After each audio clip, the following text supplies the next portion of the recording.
ये लीजिए, अल्लाह आपसे राजी हो। बहुत शुक्रिया, अल्लाह आपसे भी राजी हो। आज आप घर में अपने हाँ, मुझे यही पसंद है।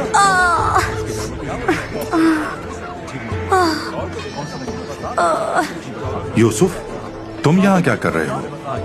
किसके साथ आए हो यहाँ? दादा, फैसल चाचा मुझे जबरदस्ती पढ़ा रहे थे।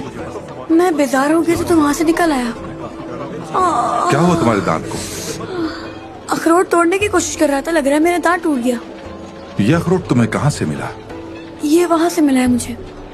जरा दांत दिखाओ मुझे।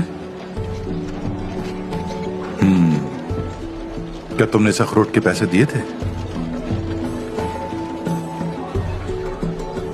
मेरे अजीज, एक छोटे से लुकमे के लिए इतनी तकलीफ उठाना कोई मायने नहीं रखता। हराम का लुकमा इतना सख्त होता है कि दांत से उसे चबा नहीं सकता। चलो आ जाओ।